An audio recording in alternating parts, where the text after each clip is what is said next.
सो यहाँ पे answer keys लेकर आए हैं दिसंबर 23 का जो है। तो देखिए पहला ही क्वेश्चन था, क्या था, how much amount is required to be invested every year so as to accumulate 30,000 at the end of 10 year if the interest compounded annually at 10%। तो इसका मैं सिंपल सा ट्रिक बताया था। ट्रिक क्या था कि ऊपर अगर अमाउंट गिवन हो और इस तरीके का वैल्यू, कंप्लीट वैल्यू दे दे, LHS RHS अलग अलग ना करके एक ही साथ, तो क्या करना, इस अमाउंट को इससे डिवाइड कर देना है। यानी कि 30,000 को इससे डायरेक्टली भी आप डिवाइड कर देते तो आपका आंसर आ जाता। शायद उससे आंसर आ रहा था ए 82.36। चेक कर लीजिएगा, 1 सेकेंड।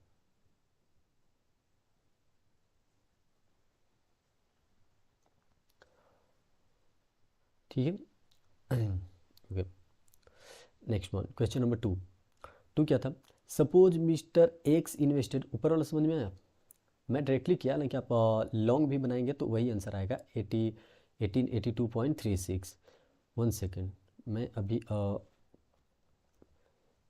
ट्रिक से बनाकर देख लेता हूँ कितना था। 30,000 डिवाइडेड बाई 15.9374 इक्वल टू 1882। हाँ वही था।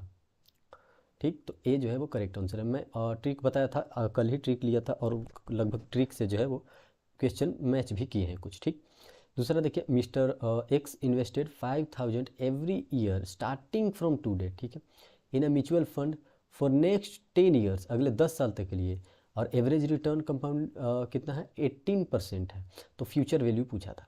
ठीक, तो फ्यूचर वैल्यू देखिए, मैं डिटेल में इसको बनाया हूँ, उसको दिखा देता हूँ। 1 सेकेंड,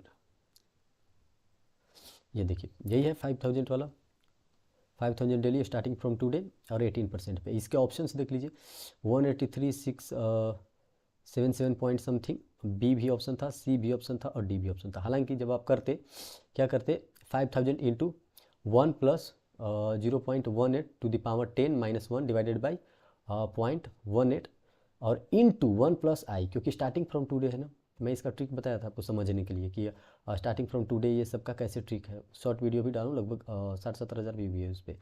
तो ये जो है इंटू 1 प्लस आई लास्ट में करना नहीं भूलना था। तो आप किए होंगे तो आपका आंसर होगा 138,755, 775, यानी कि ऑप्शन डी।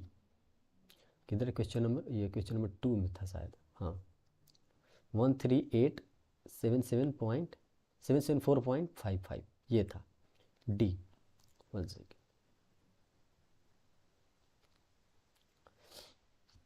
डी था उसका। और देखिए आसान आसान क्वेश्चन क्विकली देख लेते हैं, क्योंकि आज इको और बीसी की का भी है, तो उसका भी मैं अच्छा अच्छा क्वेश्चन आपको दिखा दूंगा। अगला क्वेश्चन देख लेते हैं, कौन सा था। देखिए सारे क्वेश्चंस कराएंगे लेकिन अगले पार्ट में और क्वेश्चन, ठीक है। In a survey of 100 boys it was found that 50 used white shirt, ऐसा था कि वाइट शर्ट 50 यूज कर रहे थे, 40 रेड और 30 ब्लू, और 20 की कौन से, 20 were habituated in both white and red shirt, ठीक है, तो कॉमन था। और 15 रेड और ब्लू, ये भी कॉमन। और क्या है, using blue and white 10 use कर रहे थे उतना, ठीक। Find the number of boys who are using all the colours, तो ऑल द कलर्स कौन कौन यूज कर रहे थे वो बताना था। कौन सा क्वेश्चन था, ये वाला था कि ना सर्वे 100 बॉयज़ थे, 50 white, 40 red, 30 blue, 20 habituated in using both, 15 they are using red and blue and 10 they are using blue and white shirt. तो यही बोलना था कि कौन से ऐसे बॉयज़ हैं जो सारे कलर्स यूज कर रहे हैं। तो देखिए इसको जब आप फॉर्मूला पे डालेंगे, जो कि एक लंबा फार्मूला था, N×W, डब्ल्यू क्योंकि वाइट के लिए है, आर मैंने यूज किया रेड के लिए और बी ब्लू के लिए, ठीक। और पूरा जब फॉर्मूला आप लगाएंगे तो आपको पता चलेगा, डब्ल्यू रेड सबका एन लगा दिए, फिर कॉमन को माइनस कर दिए और लास्ट में जो तीनों का कॉमन है उसको प्लस कर दिए, ठीक है। तो इसको जब आप पुट करेंगे तो आर और इंटरसेक्शन डब्ल्यू इंटरसेक्शन बी, मतलब रेड और वाइट और ब्लू, ये तीनों इंटरसेक्शन वाला था, वो कॉमन रह जाता है। और कॉमन रहने के बाद जो आपका आंसर आ रहा था वो 25। इतना कैलकुलेशन डिटेल में मैं नहीं जाऊँगा, डायरेक्टली मैं सोल्व किया हूँ तो सीधे दिखा देता हूँ। इसका जो आंसर आ रहा था वो 25 आ रहा था, और ऑप्शन क्या क्या था, 20, 25, 30 या फिर 35। तो आपका आंसर क्या होनी चाहिए, बी 25, ठीक है। एक second, are you getting my point, तो वो उसका आंसर बी था।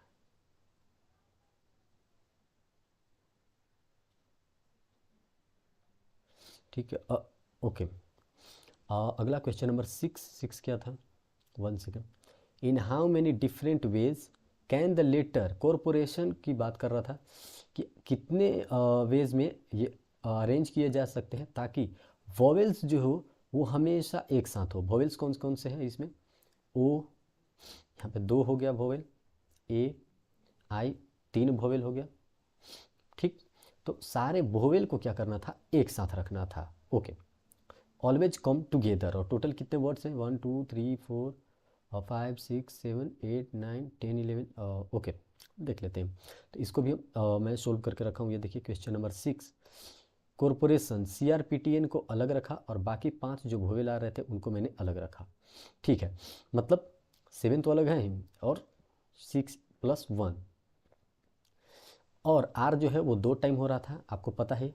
और रेस्ट जो है वो सभी अलग अलग अरेंजमेंट थे, यानी कि 7 में से 2, तो 7 और आप यहाँ पे फैक्टोरियल लगा दिए हैं 2i, तो कितने 2520।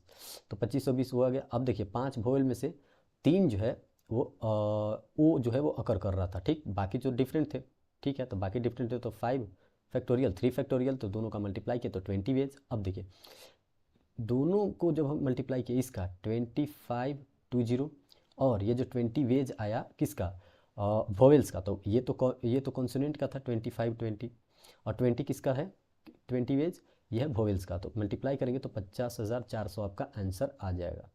देख लीजिए एक बार, हो जाएगा 50,400 जितने लिखा है, और उसमें भी रॉन्ग होगा। अगर गलत भी होगा तो भी पास हो जाओगे। 60 तक अटेम्प्ट किए हो ना तो पास हो जाओगे, कोई दिक्कत की बात नहीं है। खैर अगला देखते हैं। इन अ सर्टेन लैंग्वेज, सिक्किम को क्या लिखा गया, छोटा वर्ड में लिख दिया मैं, THLIJ। देखिए एक सेकेंड, क्वेश्चन दिखाता हूँ अच्छे से दिखेगा। क्वेश्चन नंबर 8 सारे करूँगा लेकिन क्योंकि आज ही पेपर हुआ है तो थोड़ा सा टाइम देना पड़ेगा। सिक्किम को THLIJL लिखा जाता है, तो ट्रेनिंग को कैसे लिखा जाएगा। तो देखिए सिक्किम को क्या लिखा गया, PQRS के बाद T, आई को क्या किया गया, आई को लिखा गया H। अब ऐसे समझिए आई को H, तो यहाँ पे जो आई होगा उसके जगह पे आपको H यूज करना है। ठीक, अब सुनिए, नहीं क्या है, हाँ अगला के की जगह पे आपको क्या यूज करना है, के की जगह पे आपको यूज करना था TH, आई था आई। खैर सीधे आते हैं सॉल्यूशन पे, देख लीजिए सिंपल, THLIJL लिखना था इसका, और पूछ किसका रहा था, ट्रेनिंग का, कि ट्रेनिंग का कैसे आप लिखेंगे। तो जैसे ही आप इंक्रीज करके गए होंगे तो आपको पता चला U, क्योंकि T के बाद U, QB, ध्यान से देख लीजिए, ये इसका आंसर है, क्या है, UQBHOHOF, समझ गए। तो कौन सा है ये UQBH, ये शायद B था। ठीक, ओके, F है, F तो B में ही है सिर्फ, और क्वेश्चन में क्लियरली वो लिखा भी है। ठीक, G के बाद F, जैसे L, M के बाद N, L के पहले M। ओके, तो G के बाद क्या होता है, G के बाद F ही तो आता है, जैसे M के बाद L कर दिया ना M का, L के पहले M, तो G के पहले। ओके, ठीक, उसका हो गया, क्या होगा, B होगा या C हो गया, क्या हो गया इसका, UQBH, नहीं यही। ठीक, अब नेक्स्ट क्वेश्चन इसका हो गया। ओके, और कौन सा क्वेश्चन, 9, हाँ 9 भी देखिए लिख रखे हैं, उससे बेहतर देख लेते हैं 9 को। ओफो, ठीक है, 9 क्या था, इधर से इसको कट कर देते हैं, 1 सेकेंड। क्वेश्चन नंबर 9, अरे यार ये क्या हो रहा है, हाँ क्वेश्चन नंबर 9, ये देखिए क्या था, 7 फ्रेंड्स वाला था। 7 फ्रेंड्स, OPQRST है। ठीक, OPQRSTU, और सभी देख रहे हैं movie, sitting in a row, S जो है वो कहाँ बैठा हुआ है, एक्सट्रीम पे, इंड पे। Q is sitting second to the right of S, P is sitting between O and Q, both U and O are not sitting at the extreme, यानी कि लास्ट में नहीं है। R जो है वो लेफ्ट पे है T का, तो बोला कि who is sitting in the middle, बीच में कौन बैठा हुआ है। एक सेकेंड, इसका जो है वो देखिए क्वेश्चन पढ़ेंगे तो वैसे वैसे मैं नीचे लिख कर रखा हूँ, आपको मिडिल में अपने आप ही पता चल जाएगा कि कौन है। बोल रहा है कि OPQRSTU are watching movie, S is sitting at one extreme end, ठीक, तो एस तो जो है इंड पे मैंने बैठा दिया, ठीक। Q is sitting second to the right of S, Q जो है वो एस के सेकेंड पे है, ये देखिए बैठ गया, Q is sitting right of S. P जो है is sitting between O and Q, P जो है वो ओ एंड क्यू के बीच में है, हाँ है वो। Both U and O are not sitting at extreme end, क्या बोला, यू एंड ओ लास्ट में नहीं है, तो देखिए लास्ट में तो एस है और लास्ट में टी है, ठीक। आर जो है वो इंटरमीडिएट लेफ्ट ऑफ टी है, आर देखिए इंटरमीडिएट लेफ्ट ऑफ टी है। तो बोला कि who is sitting in the middle, तो मिडिल में कौन सिट कर रहा है, तो वो तो पी सिट कर रहा है ना, पी ही मिडिल में हुआ ना, पी, पी मिडिल में हो गया कि ओ आर टी इधर और ए सी क्यू इधर, तो पी मिडिल में हो गया, ठीक है। Who is sitting in the middle, हाँ। क्वेश्चन नंबर 10 देखिए, इन अ सर्टेन लैंग्वेज PEAR को कोड किया जाता है 7519, TOIL को कोडेड किया जाता है 2693, तब डॉक्टर को क्या कोड किया जाना चाहिए, डॉक्टर को। तो क्या किया, इसमें से वर्ड उठाइए और इसमें पिक फिल कर दीजिए, तो आपका जो फिल करेंगे तो आएगा 463269, क्या 463269, 463269 कौन सा है, शायद सी, मैंने अलग किया था और आई थिंक यही आंसर है। आप पेपर दिए होंगे, आपको पता होगा कि आपने कौन सा टिक मारा है। ओके, PER है ना, हाँ PEAR, और डॉक्टर का पूछा था। आर, आर का क्या है 9, लास्ट में 9 है, बिल्कुल लास्ट में 9 है, ओके।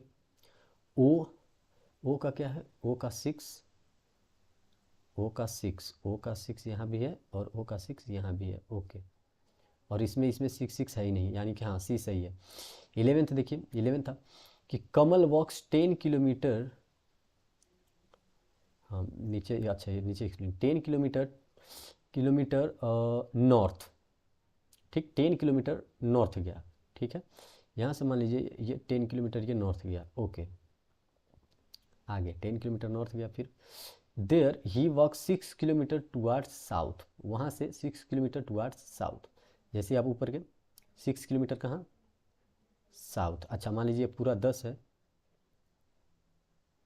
तो नॉर्थ गया और फिर इधर आ गया, ठीक 6 पे। और क्या था, then he walks 3 kilometre towards east, अब ईस्ट किधर है, 3 किलोमीटर टुवार्ड्स ईस्ट गया, फिर फिर क्या था, how far and in which direction is he with reference to the starting, starting point से किस डायरेक्शन में है, स्टार्टिंग पॉइंट से ये किस डायरेक्शन में है, तो स्टार्टिंग पॉइंट से ये किस डायरेक्शन में है, नॉर्थ ईस्ट में है ना।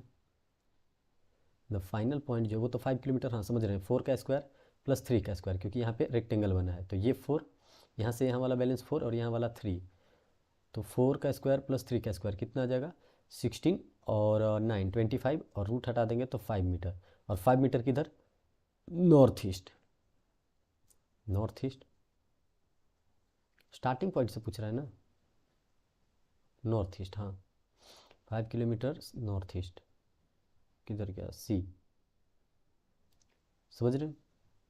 1 सेकेंड, 400 में 200 लाना ही पड़ेगा, 150 से नहीं हो जाएगा, आ जाएगा, ठीक है। अगला देख लेते हैं। Okay next question, next question क्या था, देयर आर 6 पर्सन, हो सकता है आपको नहीं दिख रहा हो लेकिन याद आ जाएगा, ABCDE&F एक फैमिली में है, B is the son of C but C is not the mother of B, समझिए इस चीज़ को, B जो है वो C का बेटा है लेकिन C उसकी माँ नहीं है, बेटा तो है लेकिन सामने वाले से, सामने वाली माँ नहीं है, यानी कि बाप हो सकता है, बिल्कुल, तो कौन बाप हो गया, B is the son of C, C जो है वो फादर है, याद रखिएगा, सी कौन हो गया, फादर, क्योंकि मदर नहीं है और फिर भी उसका बेटा है तो फादर का है, ठीक। A and C are married couple, A और सी दोनों मैरिड कपल हैं, तो सी जो है वो ऑलरेडी इसका फादर है और ए जो है सी से मैरिड है, यानी कि ए कौन हो गई, ये हो गई माँ, ठीक है, ए कौन हो गई, ए हो गई निगेटिव, ए हो गई माँ। वही पूछा है कि who is the mother of B. इतना लंबा चौड़ा सोल्व करने की जरूरत नहीं था, सिंपल आप बता सकते थे कि ए इज़ द मदर। क्यों ए मदर है? क्योंकि आप समझिए इस क्वेश्चन को, बी जो है वो सन है सी का, सिंपल, तो सी का सन है, और ए और सी मैरिड हैं। और अगर सी जो है मदर नहीं, यानी कि सी फादर है, तो ए और सी मैरिड है, तो सी ए और सी मैरिड है, तो सी कौन हो गया? सी कौन हो गया? मदर ही हुई, क्योंकि सी जो है उसकी मदर नहीं है, यानी कि सी फादर है, सी फादर हुआ ना। तो बी का मदर कौन हुआ? बी का मदर हो गया आपका ए। क्यों? क्योंकि ऐसे समझिए आप, ए और बी मैरिड हैं, यहाँ पे साफ जैसे ए और सी मैरिड है, ओके सॉरी, ए और सी दोनों मैरिड हैं, और जो बी है वो सी का बेटा नहीं है, ठीक है, सी का बेटा नहीं, ए का तो बेटा हो सकता है, और ये तो फादर है। क्यों? क्योंकि सी का बेटा नहीं है, सी इसकी माँ नहीं है, बी की, सी इसकी माँ नहीं है, तो सी कौन है? सी फादर है, तो मदर कौन? ए। समझ रहे हो? ए और सी दोनों मैरिड कपल हैं, और बी जो है सी का बेटा, सी इसकी माँ नहीं है, तो सी माँ नहीं है, यानी कि सी इसका बाप है, तो ए कौन हो गई? मदर हो गई। ठीक, तो ए मदर। एक क्वेश्चन था कि वेन मिस्टर पी सॉ, क्या when Mr P saw Mr Q he recalled, क्या रिकॉल्ड करते हैं वो? He recalled he is the son of, he is the son of father of my daughter's mother. ठीक है, who is Mr Q to Mr P. अब देखिए, अब इसका अगर मैं अभी सॉल्यूशन निकालने लगूँ थोड़ा सा लंबा चल जाएगा, लेकिन मुझे सॉल्यूशन निकाला था, वहाँ पे आया था brother in law, brother in law आया था। ठीक है, जब मैं इसको कैलकुलेट कर रहा था तो क्या आया था? इसका आंसर आया था ब्रदर इन लॉ। हालांकि कैलकुलेट करके मैं एक लंबा वीडियो लाऊंगा जिसमें डिटेल में मैं चर्चा करूंगा। Introducing a boy, Akshat said, क्या बोलता है Akshat? His mother is the only daughter of my mother's in law. अच्छा, how is Akshat related to that, the related to the boy? देखिए, एक बॉय को इंट्रोड्यूस किया अक्षत, इसको थोड़ा सा एक्सप्लेन किया हूँ कि हिज मदर, मान लीजिए उसको इंडिकेट किया कि इसकी माँ जो है, ठीक, तो इसकी माँ ऊपर है, ठीक ऊपर है, और माँ है, ओके माँ है निगेटिव। और क्या बोले? Is mother is the only daughter of, ये भी किसी की डॉटर है, तो मान लीजिए इसकी डॉटर है, ठीक है, और जो जिसकी डॉटर है वो कौन है? My mother in law. अब इसकी मदर इन लॉ है वो, यानी कि यहाँ पे है वो इसकी मदर इन लॉ, ओके। और क्वेश्चन क्या बोल रहा था? How is Akshat related to the boy? अब अक्षत उससे कैसे रिलेटेड है, अक्षत इससे कैसे रिलेटेड है, अब बताइए। ये नीचे और ये ऊपर, यानी कि अगर ये ऊपर है, इस लेवल पे वो है, तो ये कौन हो गया? इसका फादर ही हुआ ना। हालांकि इस चीज़ को मैं डिटेल में डिस्कस भी करूंगा, ऐसी बात नहीं है, ठीक। फादर था इसका आंसर, आर यू श्योर?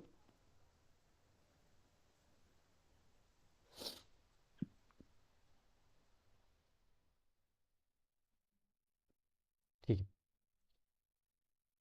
अगला कौन सा क्वेश्चन है? 15, showing the man playing the cricket, क्या होता है? प्लेइंग क्रिकेट खेल रहा था।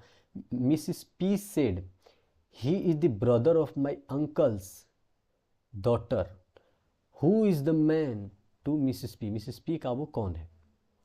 कजिन है।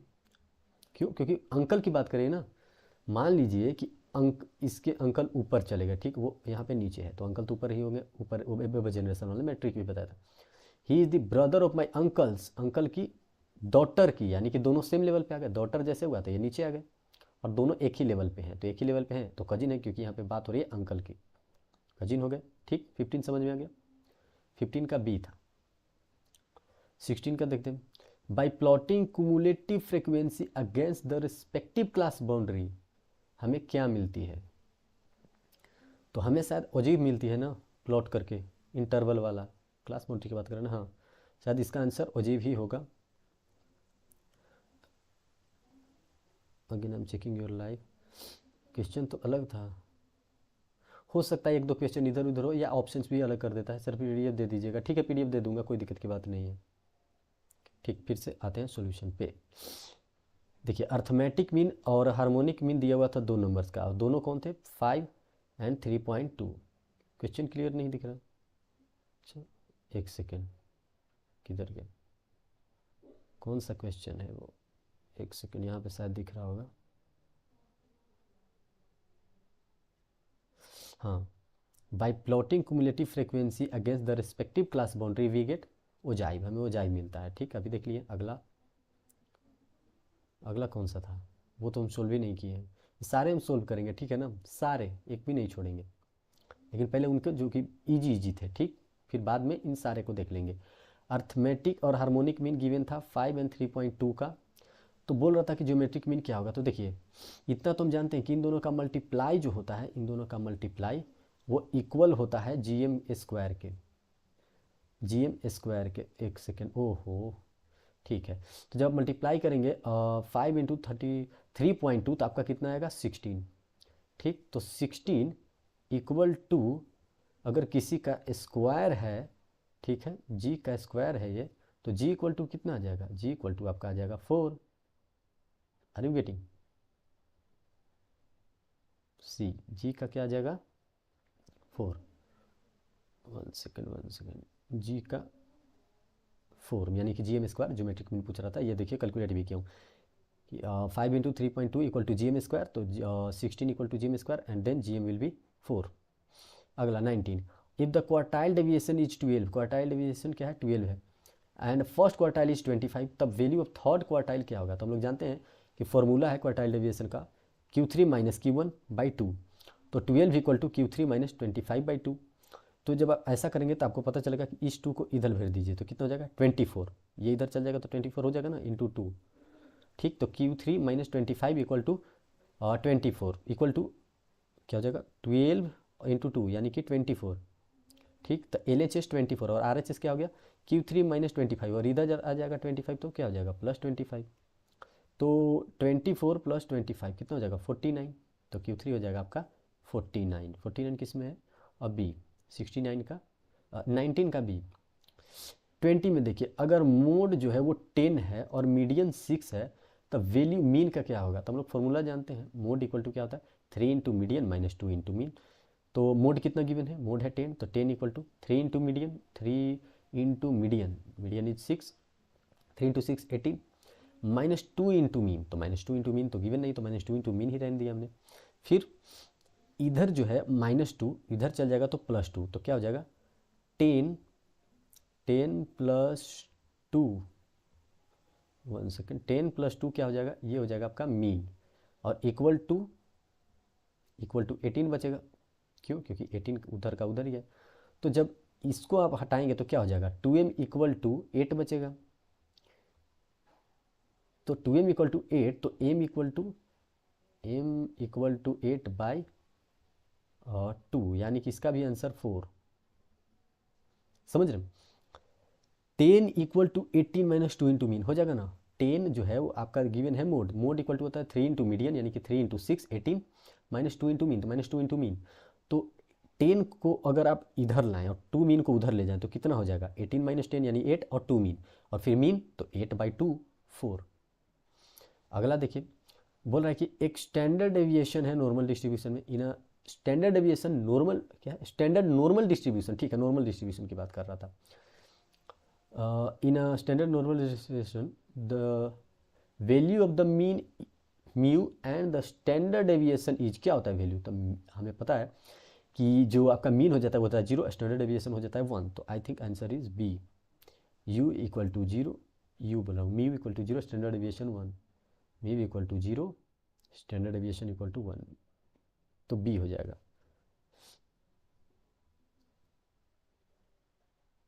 ठीक है, 100 का अटेम्प्ट किया, वाह, डोंट वरी। से देखो कम भी अटेम्प्ट किया होगा तो चिंता मत करना, अगर 50 कर लिए हो और उसमें मैक्सिमम सही हुआ तो आपका जो वो फुल मार्क्स आ जाएगा। ठीक, अगला देखते हैं, if the mean and variance of a random variable which follow binomial distribution, अच्छा बाइनोमियल डिस्ट्रीब्यूशन की बात कर रहा है, NPQ वाला, 7 और 6 है, कौन सा, मीन जो है वो 7 है, ठीक, और वेरियंस जो है वो 6 है, okay, respectively, then the probability of the success is. तो देखिए हमें पता है NP जो है NP के इक्वल ही होता है, क्या होता है NP के इक्वल, वेरियंस होता है NP के इक्वल। तो जब आप लिखेंगे expectation E equal to 7 equal to NP, 7 mean, of variance बोल दिया, क्या बोला। 7 क्या है आपका, वेरियांस नहीं मीन गिवन है, ठीक। तो मीन कितना है, मीन हो गया आपका 7, ओके, मीन 7। वेरियांस कितना है, वेरियांस है आपका 6, ओके, वेरियांस है आपका 6 और मीन कितना है 7। अब आपको पता है कि बाइनोमियल डिस्ट्रीब्यूशन में क्या होता है, आपका मीन होता है एनपी के बराबर, यानी कि 7 जो है ये एनपी के बराबर है। 7 किसके बराबर है, एनपी। तो 7 अगर एनपी के बराबर है और वेरियांस जो हमारा आंसर आता है वो आता है एनपी क्यू, आता है हमारा एनपी क्यू। तो 7 तो ये हो जाएगा और क्यू बच जाएगा, समझ रहे हो। तो 6 इक्वल टू क्या हो जाएगा, 6 equal to N P 7 Q, यही तो होगा, 7 क्यू यही होगा ना। जब आप एन पी क्यू के जगह पे और एन पी के जगह पे 7 पुट कर दें, ये एन पी क्यू के जगह पे, 1 सेकंड में जूम कर लेता हूँ, ठीक। देखिए ध्यान से, एन पी क्यू होता है वेरियांस, और एन पी जो है बाइनोमियल डिस्ट्रीब्यूशन में हमें पता है वो होता है मीन एन पी के इक्वल। तो एन पी के इक्वल है तो हमने एन पी पुट कर दिया, एन पी के जगह पे 7 ले लिया और क्यू को छोड़ दिया, एन पी क्यू और 6 इक्वल टू, तो जब मल्टीप्लाई से उधर जाएगा तो वो डिवाइड में हो जाएगा, यानी कि आपका क्यू जो होगा वो हो जाएगा 6/7। तो जब क्यू हो जाएगा 6/7, तो पी अगर निकालना हो तो 1 - 6/7 कर देंगे तो 6/7 वही हो जाएगा हमारा पी, यानी कि 6/7 इज द करेक्ट आंसर। ये हो जाएगा ना, यही आंसर होगा ना। लाइफ में प्रॉब्लम होता है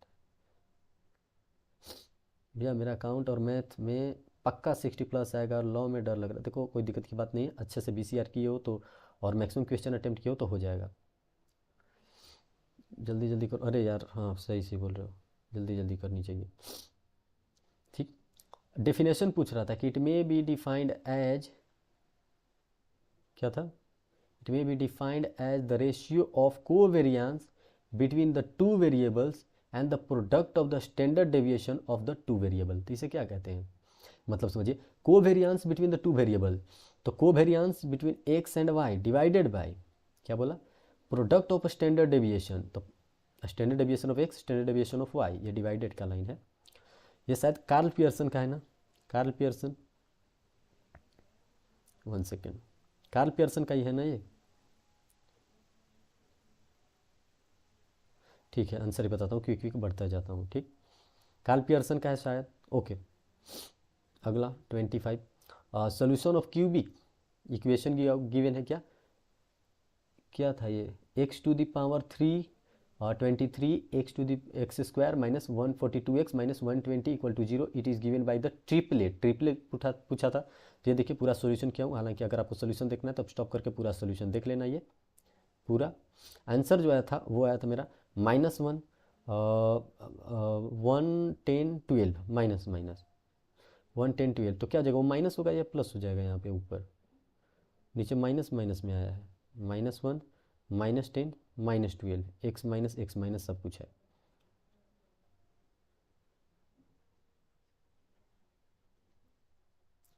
ट्रिपलेट की बात कर रहा था ना, जीटी हो जाएगा x-1 x-10 x-12। नेक्स्ट देखते हैं, 2 to the power x Y और 4 to the power y 8 to the power z और 1/2x था, ठीक है, 1/4y 1/6z 24/7, then the value of z is, z का वैल्यू क्या होगा। देखिए पूरा कैलकुलेशन किया हूँ, कैलकुलेशन करने पर आया था z का वैल्यू 7/48। पूरा कैलकुलेशन आप देख सकते हैं, 2 to the power x equal to 4y equal to 8z, फिर सबको अलग अलग कर करके हम इसको इक्वेशन में डाल के बनाए हैं। क्यों, यहाँ पे x इक्वल टू 3z आ रहा था और 2y equal to 3z। Answer क्या आया इसका, 7/48, सी 7/48। सोल्यूशन ऑफ द इनइक्वालिटी की बात करें, 5 - 2x/3 इज लोअर देन और इक्वल टू x/6 - 5, इसी का सोल्यूशन बताना था। देखिए पूरा सोल्यूशन यहाँ पे बता दिया गया आपका, कितना है, x इज ग्रेटर देन और इक्वल टू 8।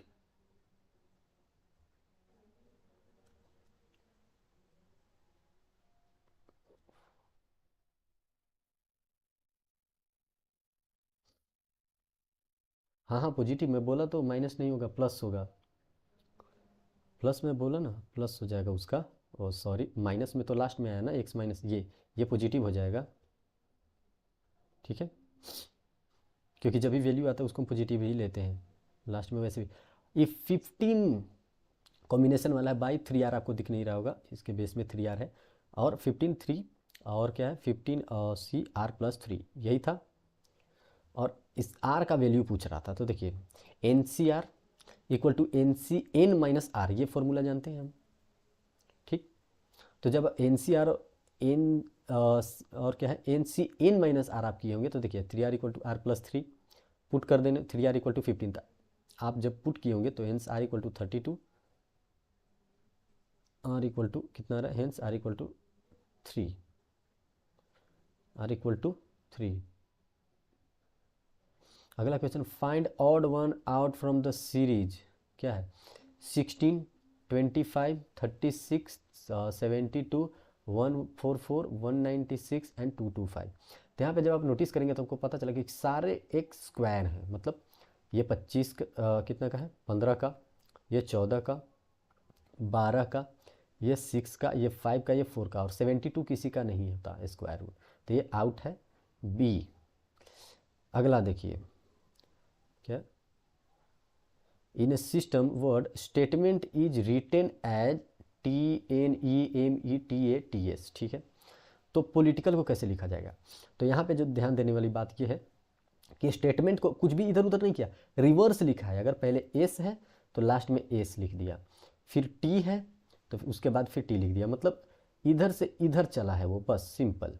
तो आप भी जो है वो इधर से इधर चलिए, तो इधर से जब आप इधर चलेंगे तो क्या आएगा LACIT, LACIT, LACIT किसी में नहीं है, ए में ही है LACIT, यानी कि यही करेक्ट आंसर हो जाएगा। हालांकि पूरा पढ़ लेते हैं, LACIT ILOP, तो ILOP, सो ए जो है करेक्ट आंसर हो जाएगा 36 का।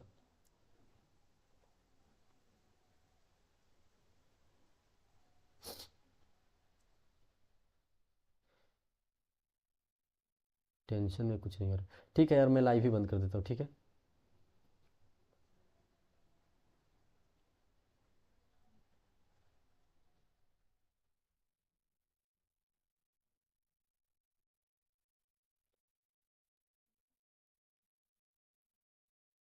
मैं लाइव बंद कर देता हूँ। इसका 1/7 आ रहा था, 7 - 6/7।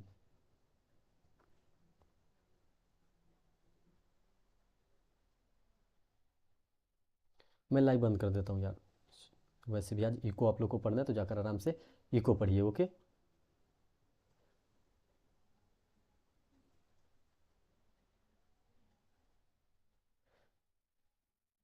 मैं बंद कर देता हूँ, आप लोग जाकर अपना पढ़ाई करो, ठीक है। मैं बाद में इसका आंसर बता दूंगा, ओके।